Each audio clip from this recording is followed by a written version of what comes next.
poll watchers to occupy our polling places and watch you vote. It criminalizes the basic activities of election workers. And we know why they did it. We know why they did it because our indicted Attorney General, Ken Paxton, boasted in an interview that but for his act to block election officials from sending applications to vote by mail to eligible Texans, Trump would have lost Texas. They are loud and proud and clear about their intentions. Preparing for tonight, I reread Dr. Martin Luther King's letter from a Birmingham jail, because the challenges that we face today and the threats that we face today are very much a continuation of what he fought against more than 50 years ago. And in that letter, he wrote these words that ring very true to me, and I know will ring very true to you. He wrote, "To root out injustice takes strong, persistent, and determined action." Strong, persistent, and determined action. And I know, if I know anything about all of you, it's that you are persistent. And I know we get frustrated. I know that justice does not come fast enough for us. I know that Congress should have passed this law last year. But real change is not fast. Real change takes strong, persistent, and determined action. And every once in a while, just when you're at the height of your frustration and you feel like it's all for naught, sometimes there is a breakthrough moment. And friends, I believe today we are having a breakthrough moment. A moment that our president defined today in his speech as an opportunity for, quote, a renaissance of liberty and fair play, I think were his words. And that renaissance is what you all and your work and all of us inspired. We were the embers that sparked that renaissance, that sparked this moment that has led the way to what is possible and what is necessary to preserve our freedom. Chuck Schumer has said there will be a vote before MLK Day on federal voting rights. With his dogged determination to make this happen, we know our president and our vice president will be traveling to Georgia on January 10th to give another speech on voting rights. We know that our former president, President Jimmy Carter, just put out an op-ed saying we must do everything we can to protect our democracy. And so it is finally, seemingly, the full court press that we have all been urging for so long. In these next 10 days is our opportunity to join our forces and our efforts and our voices to the national effort to pass federal voting rights legislation, a national standard for our elections. This is the time to give it everything we've got. This is the time for the big push. And after those 10 days, we will work and hope for the best, but no matter what happens, we will take stock, we will regroup, and we will continue to do our work because we are in a moment of crisis. What happens in our time determines whether our democracy, the greatest democracy this world has ever known, will continue. And whether we like it or not, whether by happenstance or by God or by fate or whatever you believe in, we have all been chosen for this moment. And I know we will rise to this moment. And I'm honored to work side by side with all of you to give this essential effort everything we've got. Thank you.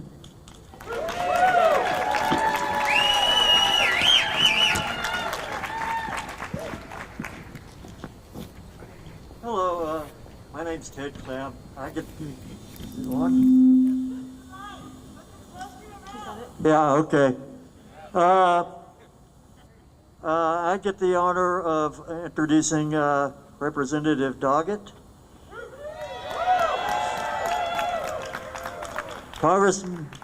Congressman Doggett represents communities from San Antonio to Austin.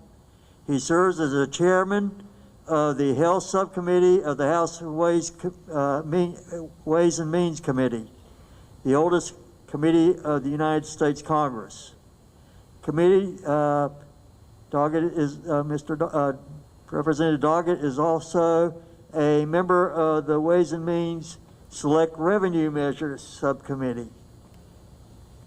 The Ways and Means Oversight Subcommittee, the Joint Committee of Taxation, and the House Budget Committee. With no more for me to say, I'll introduce you to and have the honor and the privilege to introduce you to U.S. Representative Lloyd Doggett. Thank you, Ted. Thank you very much, and thank you, Texas Patriots, for being here tonight. We care about our country, and it's great to join with these tenacious and courageous State House of Representatives who've done such important work this year, here and in Washington. You know, we're gathering here as darkness approaches on this beautiful, crisp night. We mark the anniversary with a candlelight vigil, because together, indivisible, we will be the light in the face of darkness. Authoritarianism from the bleakest parts of the last century does not belong anywhere on this planet, but it certainly doesn't belong here in the land of the free. And that's what we're about. Today we are lifting our voices and offering our prayers, but tomorrow we must renew our efforts to engage more of our neighbors, to register more, and overcome the malicious voter suppression that emanates from this very structure. If more of us turn out, then we can turn out from office those who insist on suppression, who insist that the only valid elections are the ones that they win. The Republican Party today is built on lies, COVID lies, climate lies, and the coup lies. And these big lies cost lives. I was at the Capitol on January the 6th. 141 law enforcement officers suffered injury, and there were some deaths. These lies threaten our health, they threaten our wealth, and Trump likes to carve his name on everything. There is one place that it belongs, and that is on the gravestones of the many who are buried today because of his lies. The only place that I think his name truly belongs. And what a powerful speech we heard this morning from President Biden. As he said, he called out Trump's web of lies and affirmed that we are in a battle for the soul of America to protect our freedoms. Because we know now that January 6th was not just one day, but rather it was the culmination of weeks of plotting. It was nothing less than an attempt to overthrow the government of the United States of America, a plot, an attempted coup. And that bloody day was the result of what ended up being a botched effort, aided and abetted by Republican office holders without the courage to stand up for freedom. And even after the coup was suppressed, continued to deny the outcome of the overwhelming vote of the American people. As they continue to wink and nod at violent insurrectionists, Republicans are laying down a carpet, a very red carpet, for the next overthrow attempt. It may not encircle the Capitol again, but it's aimed at encircling and ending our democracy. The next attempted coup, I think, is one that is already underway in this building, with people in pinstripe suits that believe in suppressing the vote and purging the voting rolls and installing members of Trump's cult in key positions to administer our elections. We can't put up with that. They want to ignore the popular will.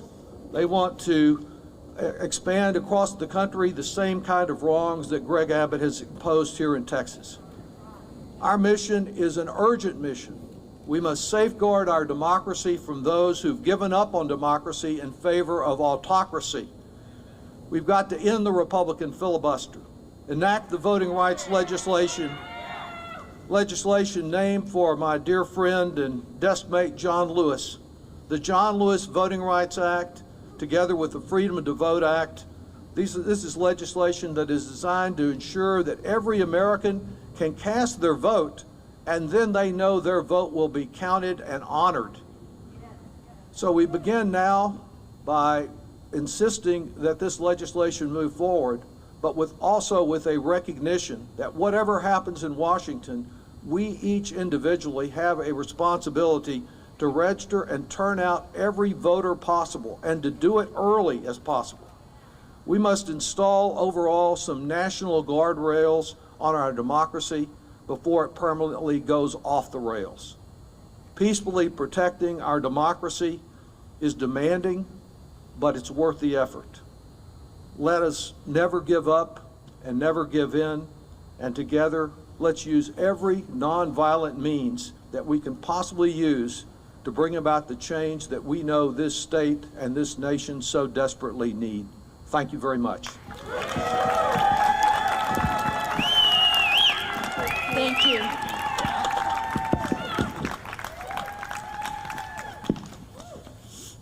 Our next speaker, Representative Celia Israel, elected in 2014. Celia Israel represents House District 50 in the Texas Legislature. During her time in the legislature, Representative Israel has championed legislation protecting voting rights, investing in transportation infrastructure, and improving safety and supporting LGBTQ youth. She is a member of the Legislative Study Group, the Women's Health Caucus, the Mexican American Legislative Caucus, and is a founding member of the Texas House LGBTQ Caucus. It is my privilege to introduce to you our next speaker, Representative Celia Israel.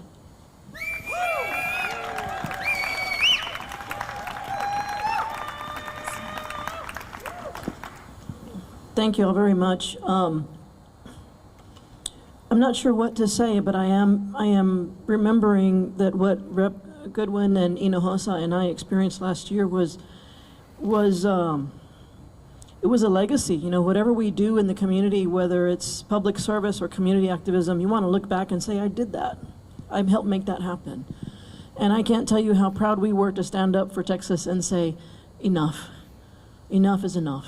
And to break quorum and move that bill through the House, as disappointed as we were that it lost its stride in the Senate, we all collectively made that happen. Nothing happens outside these domed buildings, inside these domed buildings, without a lot of pressure from the outside. That's where Indivisible comes in. So thank you for your voice. Soy orgullosa de ser Latina Tejana. Soy orgullosa de ser aquí con ustedes.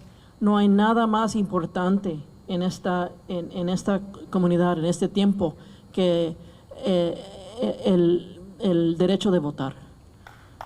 No hay nada más importante. Everything that we do is built on our democratic system and on our right to vote, whether we care about air quality or water quality or transportation. All of these issues, the underpinning is the right to vote. And we've been through so much, but as Rep. Hinojosa has indicated, this is not the time to give up. For the love of Texas, for the love of this country, I implore you, let's continue the fight, because she is worth it. This country is worth it. This state is worth it. And if we can do it within these halls, I hope that you believe that you can do it, because together we are supporting one another. We are leaning on one another through all of these difficult times that we're living in. So thank you, Indivisible, for bringing us together during this momentous time. And let's pass the John Lewis Voting Rights Act. Let's pass the John Lewis Voting Rights Act. Ya es tiempo. Thank you and good night.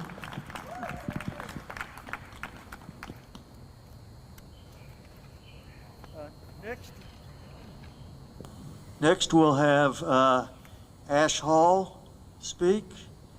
Ash serves as Democratic Precinct Chair, the LGBTQIA plus lead for Indivisible Texas, Vice President of the Blue Action North Austin Democrats, Chair of the Travis County Democratic Party's Legislative Task Force, and as a policy consultant for progressive organizations through their new LLC, Justice Strategies. Ash is committed to reaching justice for all marginalized communities and changing cultures and norms in favor of compassion and equality. It is my honor and privilege to introduce you to Ash Hall.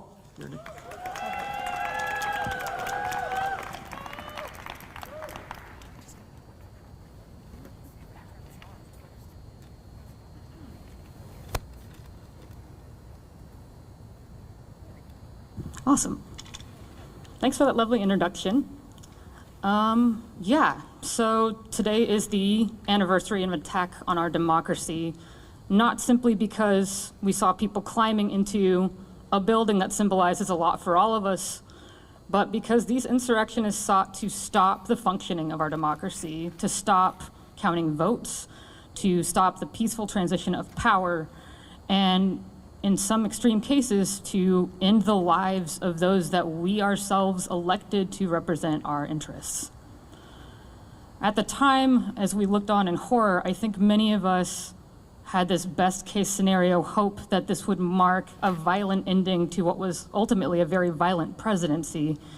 But unfortunately, what we were witnessing was a continuation of attacks on our democracy and the beginning of a new level of divisiveness and animus in our nation.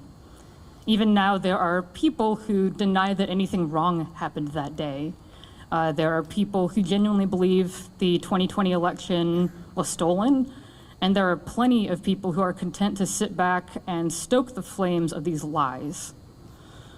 To this day, we now live with the new expectation that any electoral victories by progressives will be contested by far-right leaders, no matter how secure our elections are. And we're already seeing this in our state, and we can expect more this year and in many to come. This new reality does not mean that our democracy is lost, but it does mean we have a lot of very hard work to do if we want to strengthen and protect it. So I'm going to go over a few things that we've got to get done if we're going to change things from here on out.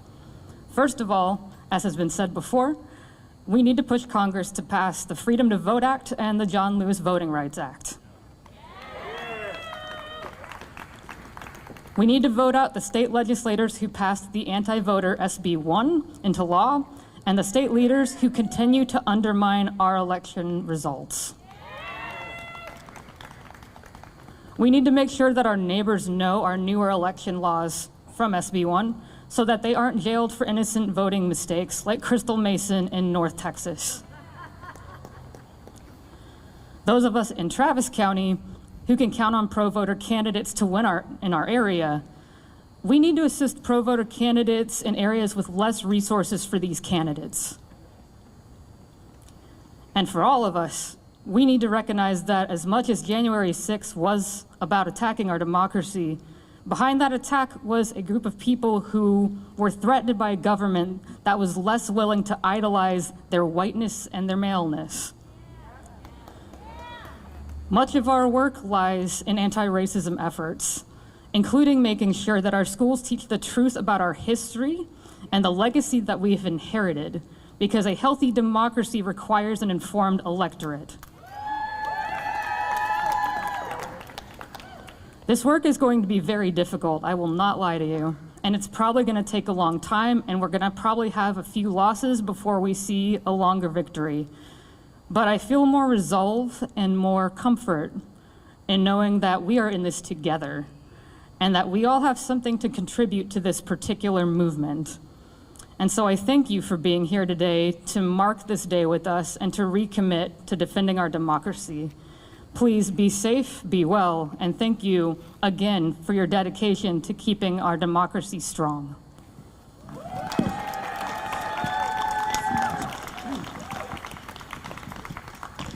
Well, Representative Vicki Goodwin is coming up to the podium pretty soon.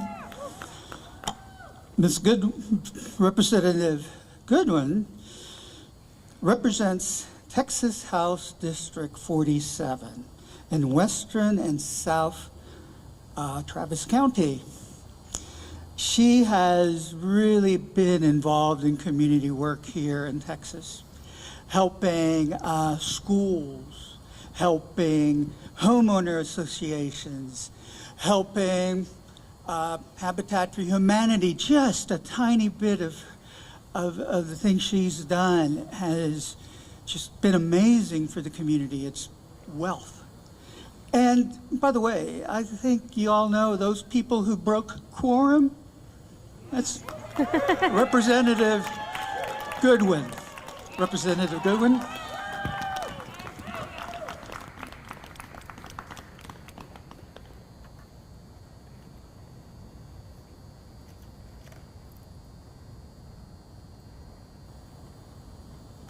Good evening. We are here tonight to remember the lives lost and the trauma inflicted by those who believed in the big lie. May I suggest, along with remembering, and I know this is hard, but we must forgive. Hold accountable, yes, and forgive.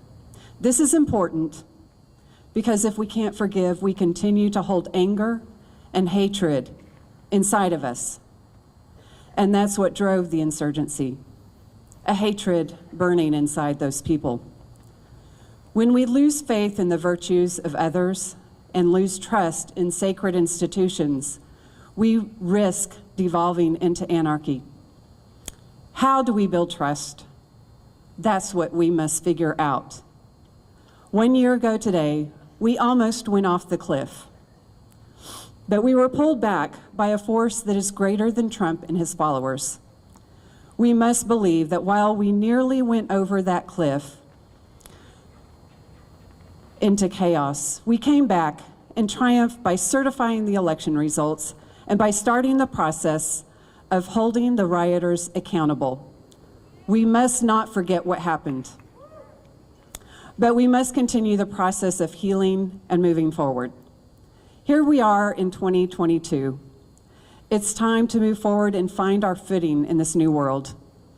We rely on each other and together provide a safety net for ourselves and for others.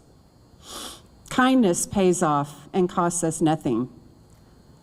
Patience must be recalibrated as we move in this fast-paced world. Understanding must be valued as we grapple with people who don't always share our worldview. We have to figure out a way to live in a world with people with different views.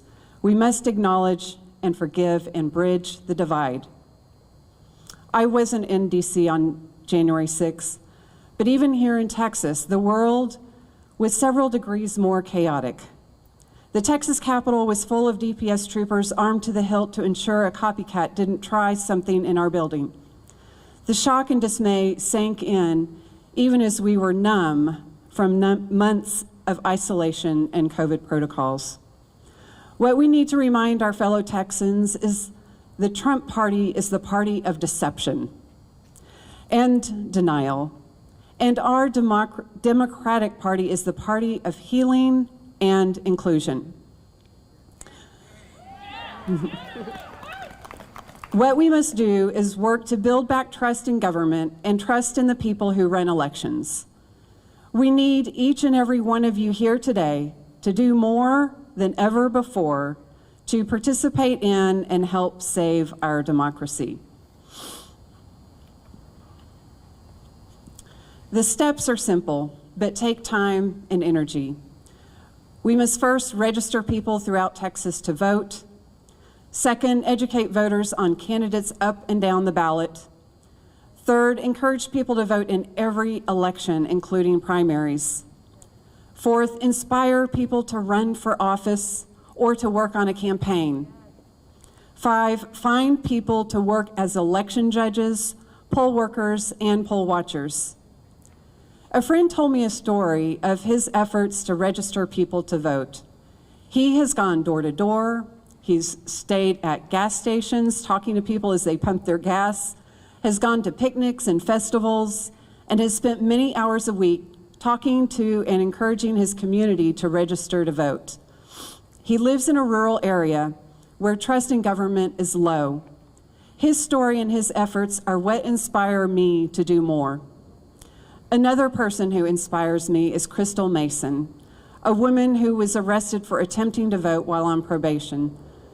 Despite this horrendous situation, she is still advocating for voting rights and encouraging others to register and vote. If she has the fortitude to push forward through her adversity, we can all work harder to get out the vote too.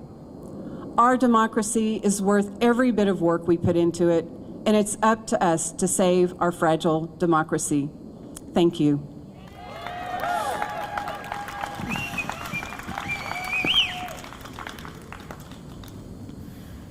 Hello. The next speaker we have tonight is Joe Jaworski. Joe's a trial lawyer and a former mayor of Galveston, Texas. As a mayor, he was defined by his unwavering support for and success in rebuilding Galveston Island after a devastating storm, instituting public housing, which was a political choice. This is terrible. I can't see it. I'm so sorry. I got your back. Joe, help me out here. God bless. Thank you very much. Right on. Austin, Texas. I am so proud to be standing here with you in front of the People's House. Claro que sí, Celia, soy orgulloso a asistir con ustedes en frente de la Casa del Gente. So, Texas is changing. Texas, which we are so proud of being here in this state, is changing. It's becoming more diverse. More people are moving here.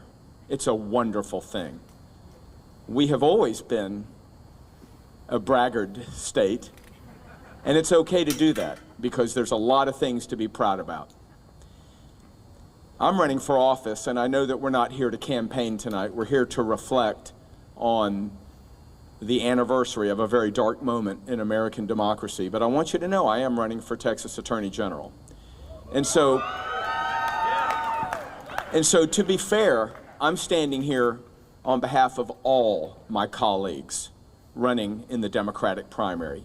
It's been since 1998 that we've had a contested primary in the Democratic Party for Attorney General, and this time we've got 5.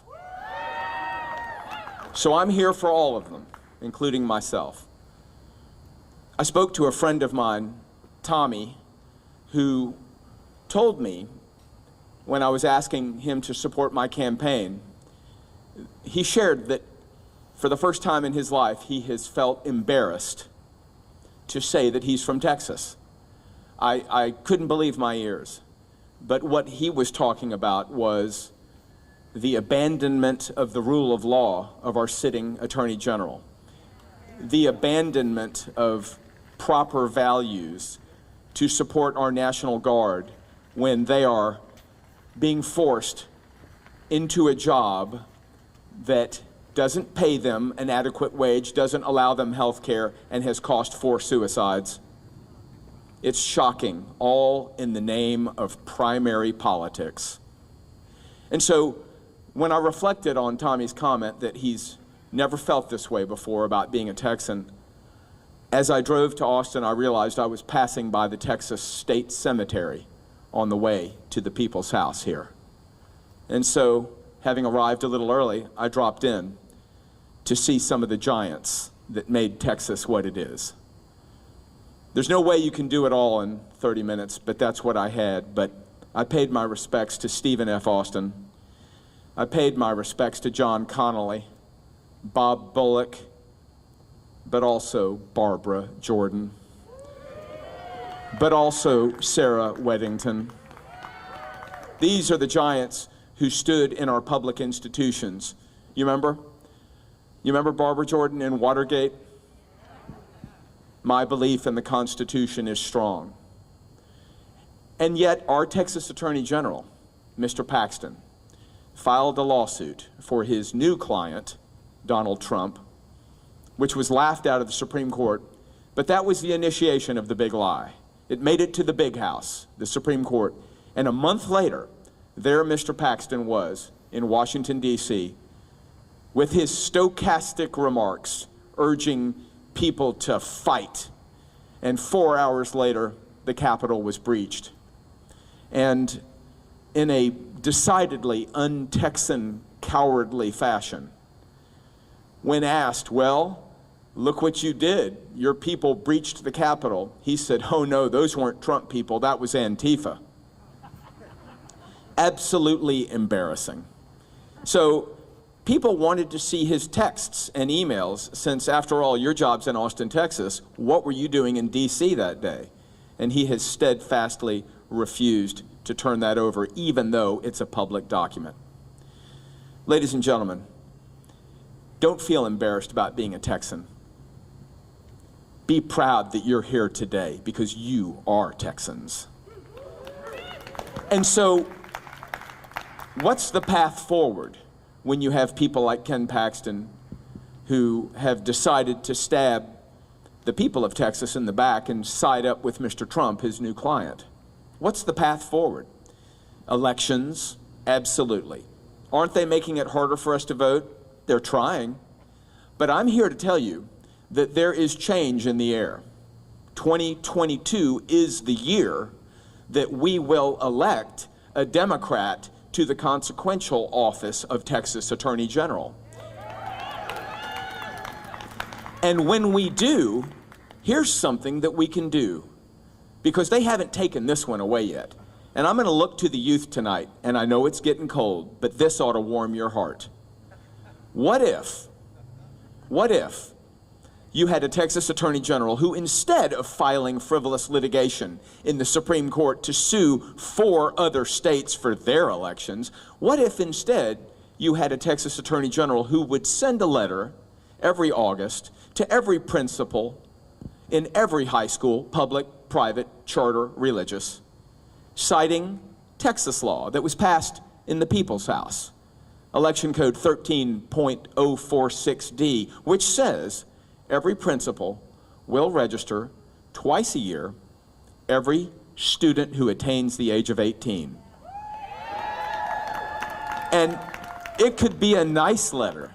It could be a firm but nice letter. Principal, this is your Attorney General. Please confirm receipt of this letter, and do let us know the 2 dates in the school year that you're going to offer registration to every senior who attains the age of 18. And let us know, because we're going to be there to celebrate with them. And instead of being an embattled incumbent who dare not go out into the public lest he be hooted and picketed, instead, what if you had an Attorney General that every month or every quarter went to campuses to stoke the civic interest of our youth, because our youth can save us. Can you imagine Texans proud here on this chilly night if every 18-year-old in our state were registered and turned out to vote and adopted the essential element of American citizenship at such a young age? It becomes a habit every 4 years, doesn't it?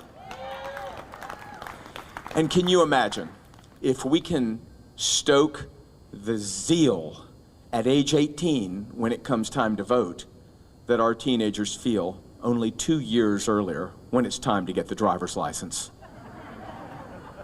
That, to me, is real solution, real on the ground, positive leadership. And we don't have that now, but you can. All you got to do is vote for it. Ladies and gentlemen, I'm proud to be with you tonight. Joe Jaworski, God bless us all.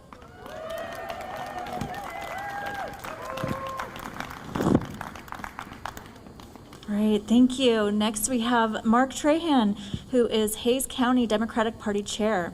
Mark has served as a precinct chair, as a co-sponsor of the College Democrats at Texas State, and spent countless hours working with local, state, and national candidates on their campaigns.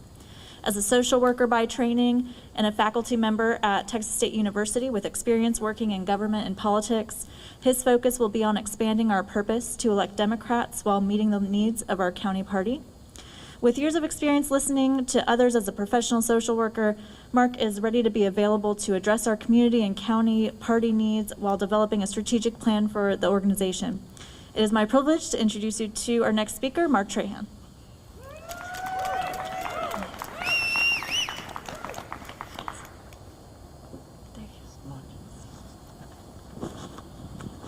Hi, greetings to all of you. Thank you for being here on this chilly, chilly night.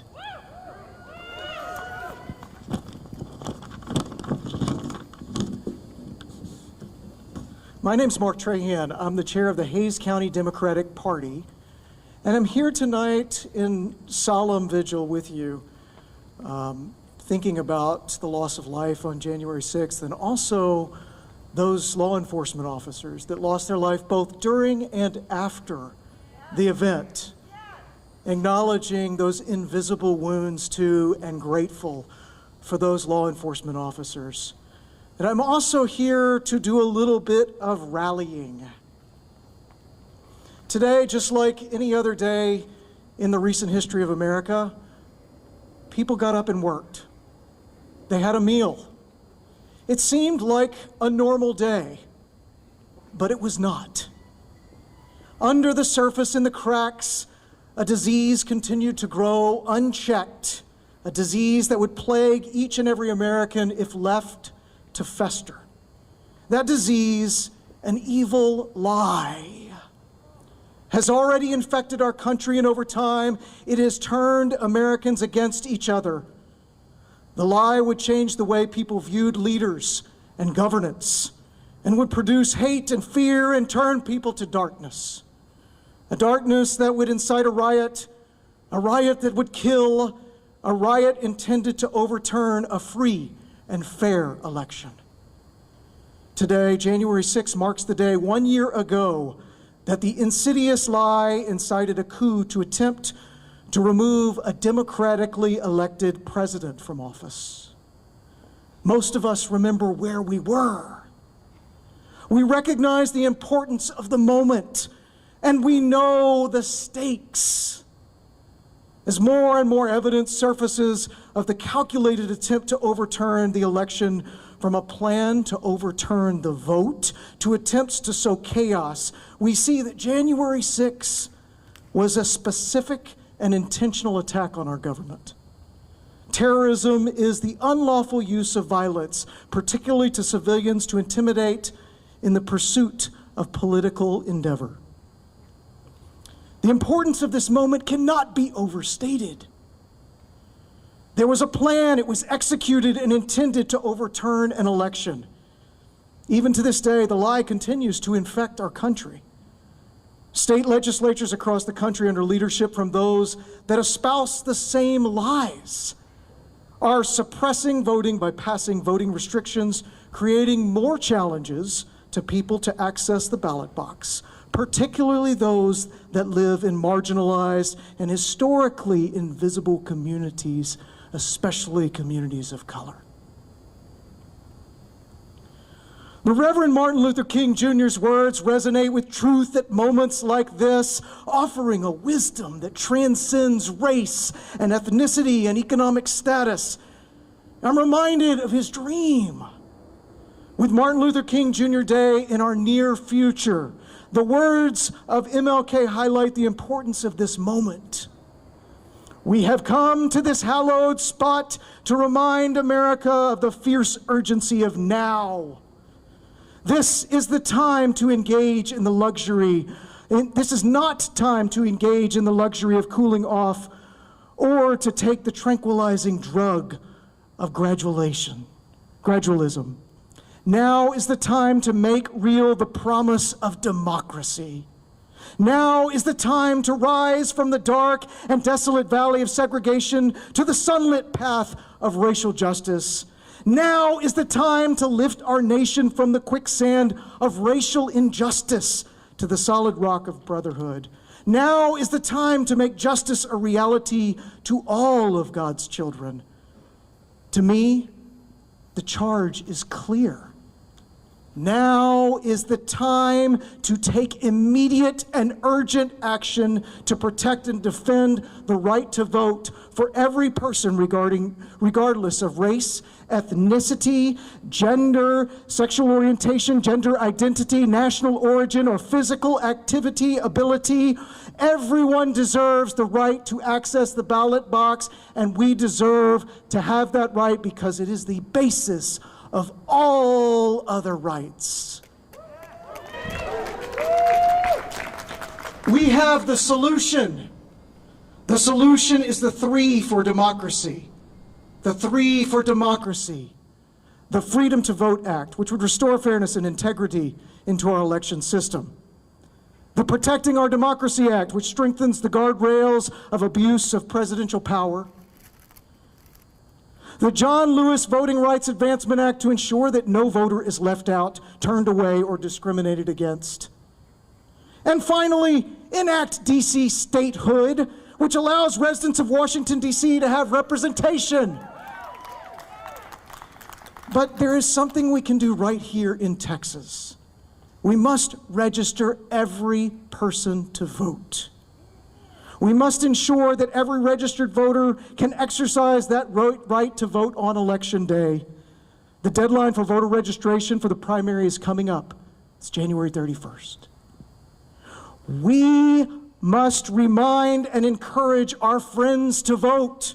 We must remind and encourage our family to vote. We must remind and encourage our neighbors to vote. We will continue to register voters. We will continue to demand that our leaders support democracy. We will continue to restore the hope and the dream of a government that is by the people and for the people. It is a fight that we will win because it is a fight that we must win. Thank you.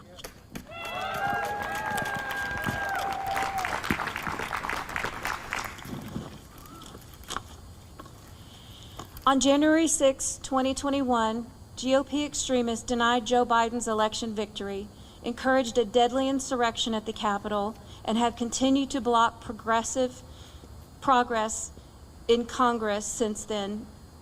In Texas, as in many other states, they've attacked reproductive rights, they've attacked LGBTQ plus rights, they are now attacking teachers, schools, librarians, and school board members. They've enacted voter suppression laws against people of color and the disabled. And if you think that you're safe because you're not in one of these categories, you are wrong. Because when one of us is suppressed, we are all suppressed. Y'all, they've raised an enormous amount of money since then, and they're still continuing now. So my challenge to you today is, consider donating to your favorite progressive Democratic candidate. Volunteer for a campaign or your area Democratic Party. Join a progressive organization. Check your voting status to make sure that you're good to go on Election Day. Register to vote if you're not. Ask your friends to make a plan to vote. Take your grandmother to the polls to vote. This is our democracy. Take it back. And if you don't like who represents you, like Willie says or sang, vote them out. At this time, we'd like to observe a moment of reflection. Please light up your candles and hold them up. Candles for democracy that works for all of us as it should.